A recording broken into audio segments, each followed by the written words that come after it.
The Dragon of the Silver Mist. High on the cragged peaks, where the wind whispers secrets to the stones, lived a dragon named Stratus. While his brothers and sisters were as bright as the sun, Stratus was the color of a twilight shadow. He spent his mornings watching the clouds, feeling a quiet rhythm in his chest that didn't feel like heat at all. The other dragons were led by the fierce and magnificent Pyra. She spent her days practicing the art of the great burn. With a flick of her tail and a heave of her lungs, she filled the sky with pillars of orange and gold, turning the stray clouds into glowing embers.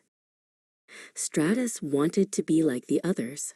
He would stand on the edge of the cliffs, take a deep breath, puff out his chest, and roar with all his might. But no matter how hard he squeezed his eyes shut, no fire came. Instead, a soft, swirling silver mist would dance from his snout, smelling of lavender and mountain rain. Below the peaks, the valley was suffering through a long, harsh summer. The sun was relentless, and the fire dragons, in their excitement, made the air even hotter.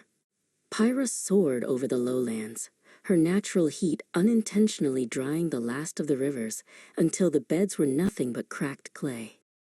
In the heart of the village, a young girl named Alara looked at her garden.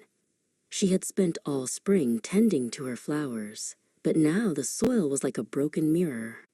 Her favorite daisies bowed their heads in the dust, their petals curling under the weight of the heat. Stratus watched Alara from the high cliffs. He saw her lonely tear fall into the dry earth and vanish instantly. He didn't have a spark to warm the world, and he couldn't roar like Pyra, but he wondered if his cold breath might be exactly what the valley needed. Stratus took a great leap and spiraled down from the peaks. He landed softly in the village square, his scales clicking against the hot cobblestones.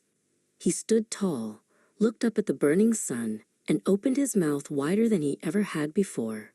Out came a rolling, thick blanket of pearlescent mist.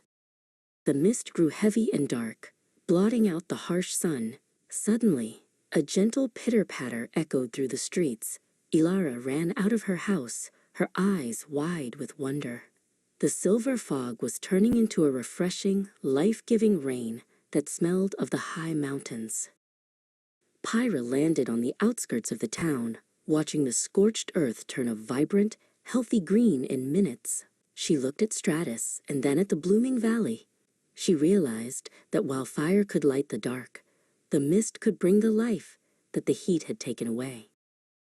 Now when the sun grows too bold and the earth begins to thirst, Stratus is the most welcome sight in the valley. Alara often climbs the lower hills to bring him baskets of sweet berries, and together they sit in the cool shade of his silver clouds, watching the rainbows that follow his breath.